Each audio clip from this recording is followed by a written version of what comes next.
Welcome back, guys, to this new tutorial on the topic of Rust ownership systems. And this is the video number 1, and we're going to talk about ownerships and lifetimes. Ownership is the breakground features of Rust. It allows Rust to be completely memory safe and efficient while avoiding the garbage collection. And if you do not know much about the garbage collection, you can Google that up. You will get the concept very easily what it is exactly, because it is present in, especially if you study the low levels languages like C++ or C. You will that concept is especially applicable in those languages, where where managing memory by yourself is a huge challenge, and every single thing or task has to be done by the programmer itself, since it is a much more low level language, and the entire control at a granular level is given out to that coder itself. As we were talking about the garbage collections, it is not always an optimal solution, and that it isn't desirable to manually manage memory in some context. If you do not know or you do not accept this, it might interest you in a different language. Regardless of your feelings on garbage collections, it is pretty clear a massive boon to making code safer, as we are developing much more levels of data, and we're producing good amounts of number of codes. Systems are becoming much more complex than they were before, so it definitely becomes a level of challenge to deal with it and to avoid it, because if you are unable to manage memory safely, you might produce some bugs or even potential exploits against that, which hackers can use to actually compromise your application. So it definitely becomes much more necessary to keep a strong eye and avoid any glitches or caveats that can come along your coding or the software development lifecycle. Maybe you have to worry about things going away too soon, or although whether you still want it to be printing out that thing to be a different issue. This is a perceived problems in C and C++ that need to deal with. Let's take up a real world example to explain you what I just told you and make to you a little more sense, and so I actually can figure out better about what I just told to you. Well, now let's talk about the problem that comes and what I was just trying to address to you in this tutorial. As you can see on your screens, that there's a simple code written in Rust, and if it's not making sense to you, don't worry, I will make you understand. It's very simple. It's fairly simple. There is a fn keyword here which defines a function, and there's its string name of the function is the function's name, and inside the parentheses is a simple parameter declaration, where the type of the parameter is a reference to the U32 or unsigned integer 32-bit, and the name of the variable is data.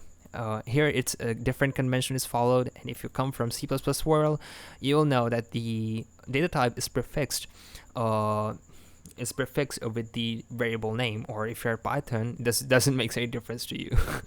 Okay, and here it simply returns a reference to that string, or a borrow in the Rust in a Rust way. It is the references are simply called as borrows. So here it returns a borrow to that string object.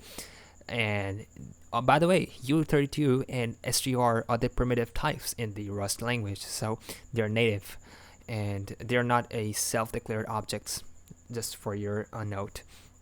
And here they are computing they are giving out a format to the string, and since they say that, oh no, we have returned a reference to something that exists only in this function, and a dangling pointer is created. Use free ls. This does not compile in Rust. And if you see a statement right above that last ending angle bracket, here is a ampersand s is returned, and now without a semicolon, which indicates that this is what we want to return. Or if you write here except return ampersand s a semicolon, it would be exactly same. So what we have just done here is, as you see that we have actually it is not a function, by the way. Format exclamation mark is not a function in Rust, it's a macro. And inside of it, we have just done the same thing as we do in Python, except that we are putting a dot operator attached as a method. We have actually placed a colon along ways. We have written the type of data that we want to place in. And we have essentially just what we have done here is that we have returned the data with a format to a variable s. And the way how we define a binding or an uninitialized or like just simply a variable in Rust is the way how we use let. So let s is equal to format exclamation mark, and inside of it this data is returned. And what the problem comes here is that we have returned a reference to something that only exists in this function. And as you can see that we have a different scope of this function. Now let's suppose that we are trying to call this in a main function inside the Rust. And by the way, main functions in C++, C, and Rust are the same thing. Every single code execution starts from the main body and not from any other different data type or like your custom function that you have defined and you're calling it manually from any very part of the namespace. That doesn't happen in Rust. Rust does many things very, very similar to C and C++. So now if you're going to call this inside any other function, and in turn that function is going to call or maybe return something to the other function, here you see it is visible that s is returning we are returning reference to a pointer, reference to a memory address of whose scope is local to this function itself. That means this value of s is not accessible outside of this scope, which creates a dangling pointer used after free ls. This does not compile in Rust at all, and this is the what exactly Rust ownership prevents us from doing and was built to solve it. Like there's problems and challenges like this, and we'll came to know much more in detail about these. Rust knows that the scope in which the ampersand lives, and as such can prevent it from escaping. Now, what effect does it bring? Well, it prevents memory leaks and dangling pointer problems that comes. And if you're someone who knows a little bit about security, knows that this is a very, very juicy bug, or can be used as a exploit even to try to leverage its vulnerability as an exploit.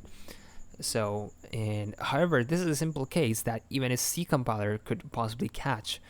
Things get more complicated, but if you do this thing inside C++, it would gracefully let you compile this thing without any much of the problems. But Rust will not even allow you to touch this thing, because Rust knows fairly easily that you are making a very, very critical mistake. And this is like one of the very simple mistakes. Rust can even catch like even much more complicated mistakes than this. And it just works like this.